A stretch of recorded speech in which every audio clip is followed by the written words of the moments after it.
Hello everybody and welcome back to another video. So within this video, I wanted to talk about a world building concept that I really don't think gets enough thought put into it. And yes, in the whole concept of grand fantasy and mythology, we often talk about these large, imposing, majestic, quest-inducing monsters. And I think that these concepts are awesome, mind you. My one issue with them is how unrealistic it would be. And yeah, I can already hear you all in the comments saying, Smiles, shut up, it's fantasy, suspend your disbelief. Yes, this is fantasy, none of this is supposed to be real, I understand what you're saying.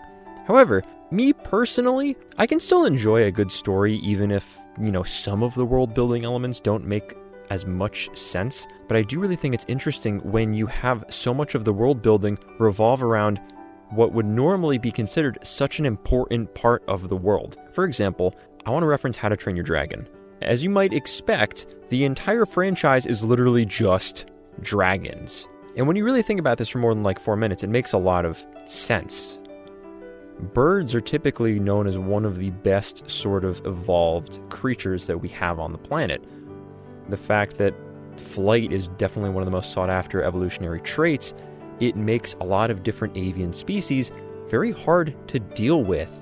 And then of course, if you combine aspects like this with things like claws, and the ability to breathe fire, and the ability for normal sorts of attacks to just bounce off of your scales, you're suddenly this apex predator with no real clear ways of being dealt with other than by larger dragons or people. And of course, to your own gluttony as a species because, you're not going to be able to sustain yourselves if you just keep eating everything unchecked. But regardless, these are the things that are very clear on the surface, and these are things that you can very clearly see happening within How to Train Your Dragon. And actually, over the course of the movies, these are things that do happen as plot points. In Berk, literally the entire lifestyle of these people, and honestly, a lot of the people around is just hunt and kill dragons.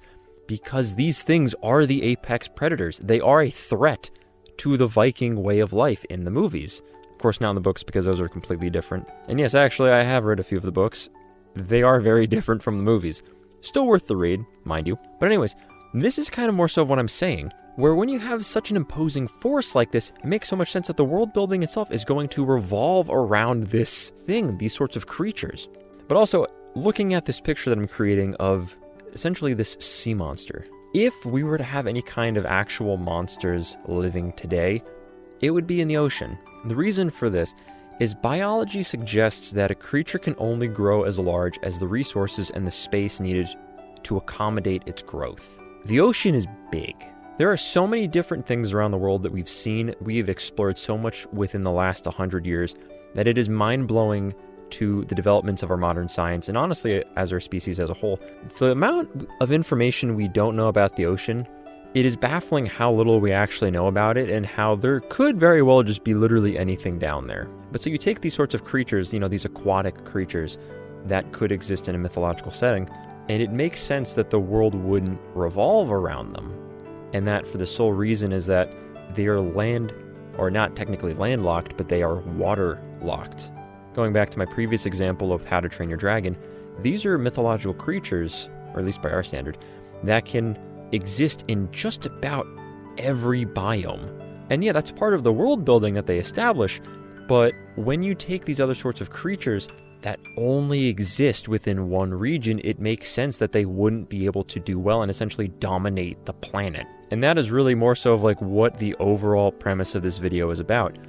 If a creature like this doesn't really have any real restrictions on where it can stay, if it doesn't really have a lot of restrictions on diet, if it doesn't really have a lot of restrictions on how big or strong it can get, or even to just how difficult it is to deal with, it can very easily just go in and be the dominant species. And even too, with another real-world example, we have situations where people will accidentally introduce a species and then it becomes the dominant species within that ecosystem.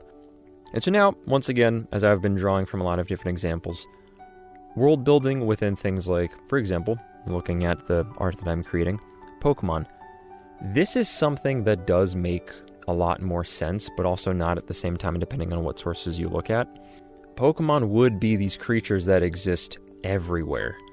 Many of them are incredibly difficult to deal with, and really the only way to deal with Pokemon running amok are other Pokemon.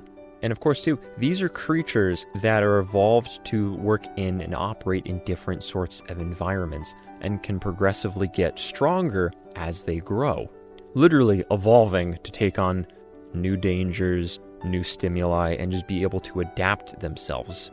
We see how much of the way of life is centered around Pokemon, at least in the anime. We see how things like training, remediation, domestication, how these are all such important assets for people to work with. The fact that you got people being shipped off to go start their Pokemon journey at 10, it's like, yeah, like this is a pretty important job for a lot of people if you're sending literal children to go out and learn how to tame monsters at this ripe old age of 10. Overall, what I'm trying to say, within world building, I personally find that it's very interesting when the world itself is shaped by the creatures that live there.